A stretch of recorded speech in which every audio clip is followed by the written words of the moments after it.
University of Fort Hare has launched an investigation into the fire at the institution's Alice campus.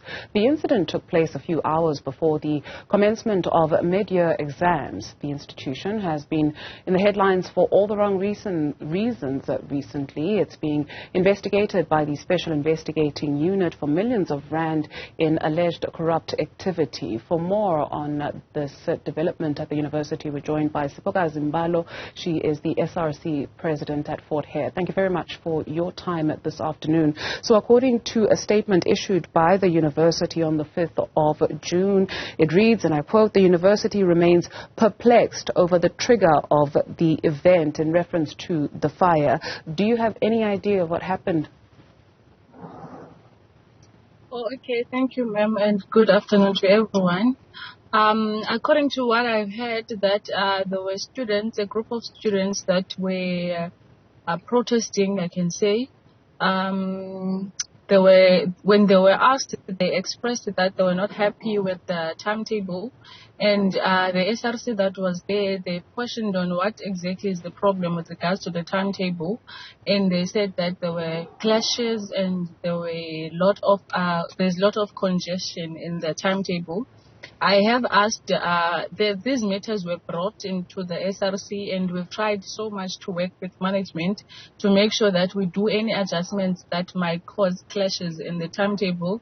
But it was very surprising yesterday when I heard that there was a meeting that was set at 4 yesterday, and I think that is where this whole thing was resolved. If they can go, if that students must go and cause disruption. I am aware that there are a lot of issues in the university that are caused by NSFAS, of course. So I'm not sure, maybe this thing of timetable came at the time where students were already tired because of the NSFAS issues, because there are a lot of students who still have their status is on provisionally funded. They have not received their allowances. There are still students who are crying for their living allowance. They have not received it because of NSFAS issues. So it's just a lot of uncertainties on what exactly caused this. We are still trying to figure out and find out what exactly is the cause of what happened, because I really do not believe that it can only be a timetable that can trigger students so much to do this. I'm really not sure if it's them who torched up the sport complex, but that is the information that I have.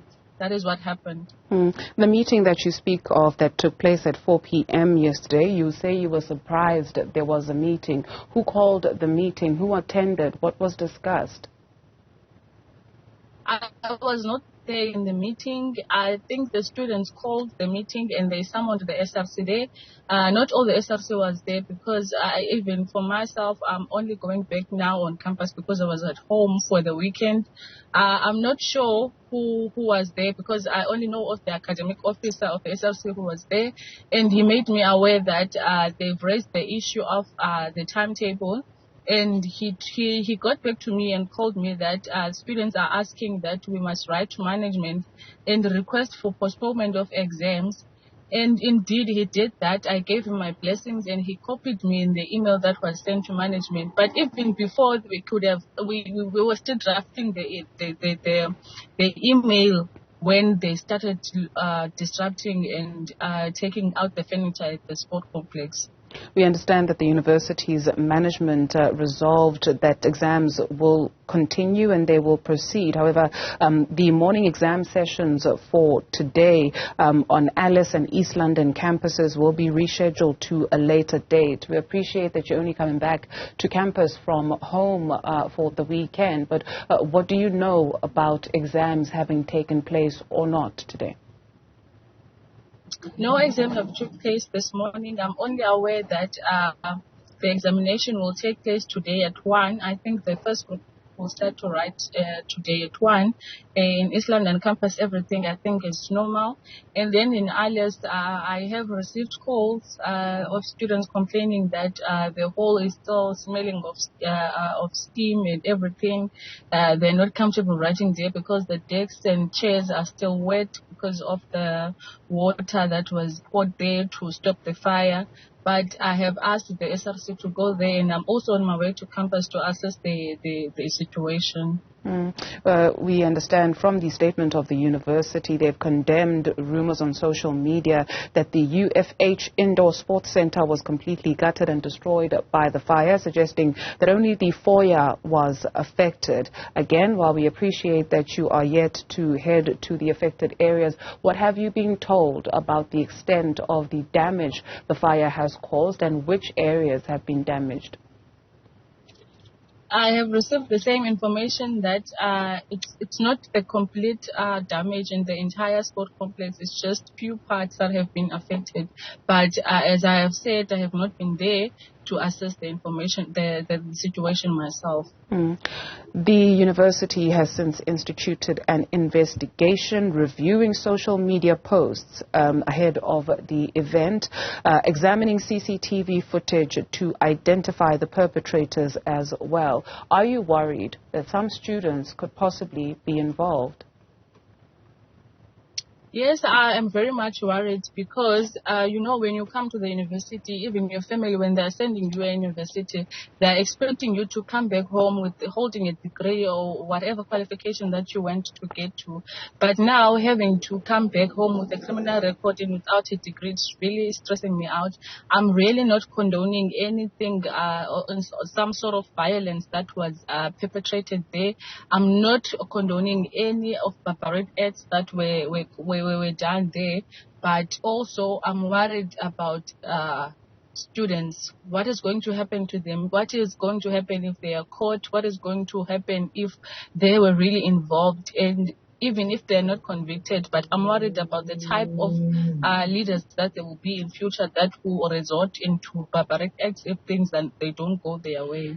You mentioned pre-existing issues, including the issue of NSFAS, and you mentioned that you don't believe that it's just about a clash in exam timetables. And so these issues that have persisted for so long, one, what has been the conversation in the background with not only management but the relevant authorities? Two, have you escalated it to the higher education department? We have been trying so much to work with NSFAS. We've been sending email, we've been collecting lists. For example, there are students who are provisionally funded since January. Their status is on provisionally funded and they are not on funded list. And it's very hard for us as the SRC to advocate for them, for university to borrow their money, because there's no guarantee that they will be funded.